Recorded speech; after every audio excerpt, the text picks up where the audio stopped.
welcome back to Autism, Twins and Us.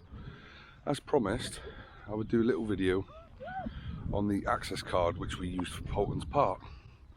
We're out on Dartmoor at the minute. So if your child or if you are in receipt of PIP or DLA, etc., you can apply for an access card, which is one of the things that Poulton's Park use to give you essential companion tickets.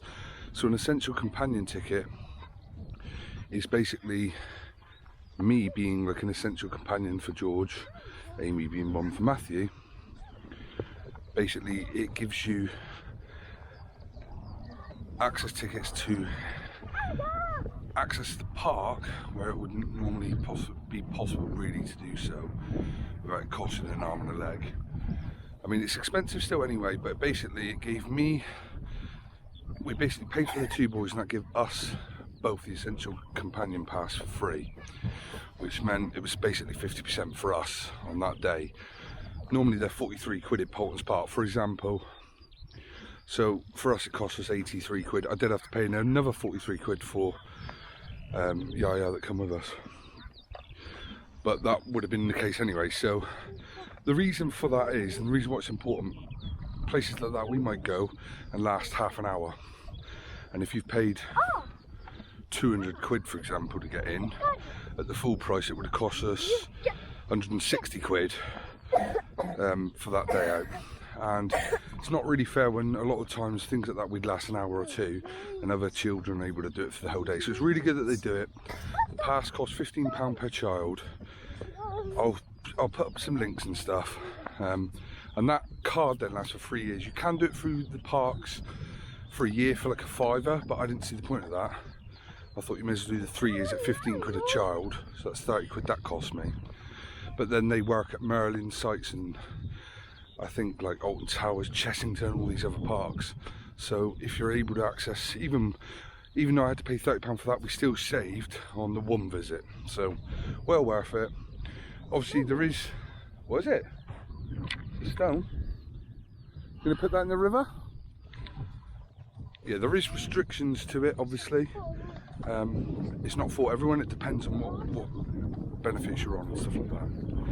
And in a minute we'll talk about the queue assist. Let me just get over the brow of this here and see, make sure there's no horses there.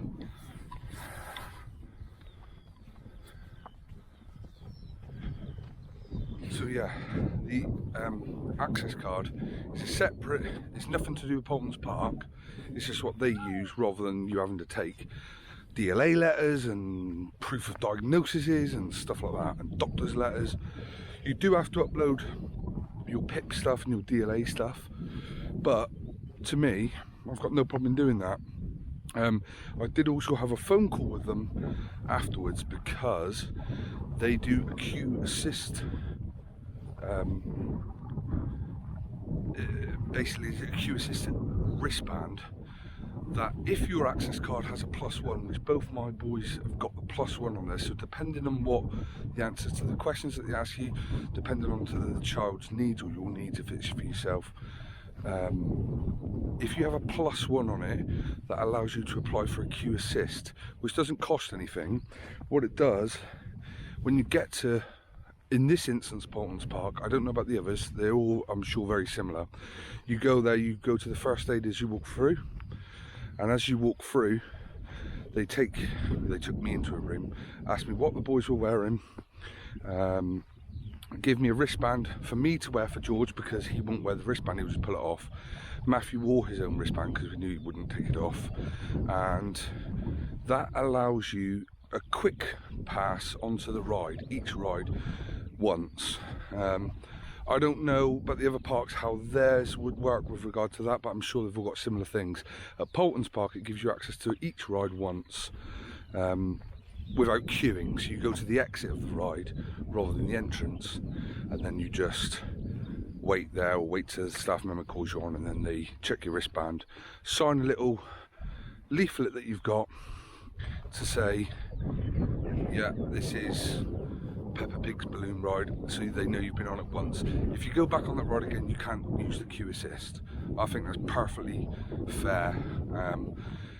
It's not like you're going on and off rides continuously, the same rides over and over and over. We did, and I did deliberately not use the queue assist on several of the rides in an attempt to increase George's ability, especially, and Matthew's because of the noise, to wait. So trying to increase their ability to wait in a queue with other people. Obviously they have to wait sometimes at things like the supermarket and stuff, so yeah, that's the reason why I did that. And also because then if it wasn't a busy wait and it was a couple of minutes, like some of them would literally walk on, obviously I wasn't going to use it. Look at the view, look, beautiful. And we're just going to our windy post, which is that big cross. So yeah, I did use it obviously on most of the rides at least once, but they were pretty good in Poulton's Park. When they both went on the ride, which wasn't the case all the time, because Matthew's a little bit more, not as adrenaline junkie as George. There's a few where when we went on, all went on the ride, they only signed one of the passes to enable us to go back and do it a second time on the queue jump. It wasn't a busy day, whether or not they would do that normally, I don't know. But yeah, it was a really, really good day. I'll put all the details in the descriptions and links. But yeah, hopefully that'll help some of you. Like I said, it's 15 quid for one person, and that lasts 3 years, and I don't think that's bloody bad, to be honest. But anyway, I'll catch up with them. George has already been down here 5 minutes. I'm just ambling down, and he's pretty much ran down, so we'll see what he's up to when we get down here. But yeah, definitely worth doing.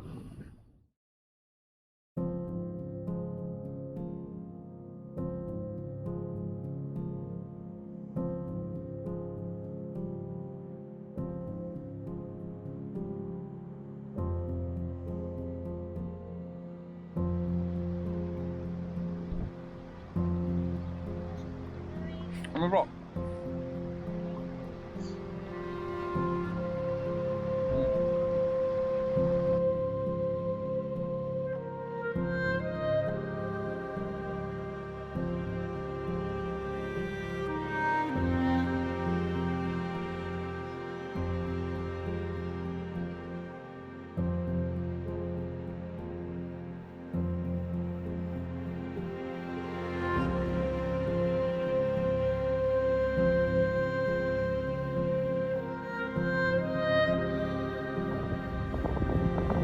Go slow.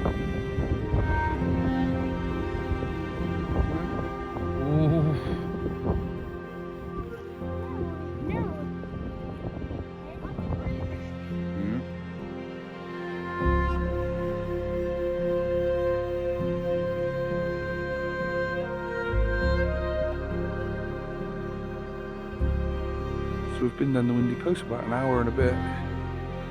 George is just taking his time walking up. And that behind us is Feathertall, I think. Behind George, in front of me. And over the Tamar there is Cornwall. I don't know if you can see the River Tamar from here straight ahead. It's quite far in the distance over the top of those trees. Behind that is Cornwall. So, as I said, access card, get on it, get yourself one for yourself or your child if it's you. And it really helps to have that access card. And it helped with the queue assist massively. Because we wouldn't be able to cope with that place without a queue assist, not a chance in the world. Matthew possibly on some of them if it was a short wait, but not long waits. Caves up here, yeah. So yeah. All the links will be in the description. Alright? All the links will be in the description. Check out Poulton's Park if you get a chance. It's in Dorset. Amy's from Poole, and we stayed in Poole with Yaya, which is basically the boy's grandmother. And it took us half an hour from there. I mean, Bournemouth Poole area. So I think it's in a place called Ower, O-W-E-R, or Romsey. So it's not far from Southampton. Get yourself there if you're in the southwest or south of England anyway. I'd say it's even worth it if you were coming down on holiday to like Bournemouth or, you know, the south coast, Southampton or Eastbourne, or it'd still be worth a trip. So yeah, do it if you can. We're also young enough to enjoy it all. So yeah, I'm going to wrap this little video up here because I just want to get to the top of this little hill and get back to the car. Back home. It's Sunday and they're back to school tomorrow. So get home, baths, pyjamas on, hopefully watch a bit of the football this afternoon. Yeah, so see you on the next one. Hopefully that helps some of you. If it does, let me know. If you've got any comments, questions about it, drop them in the comment section below and I'll try to answer them. Hope you're all good and we'll see you on the next video. Bye for now.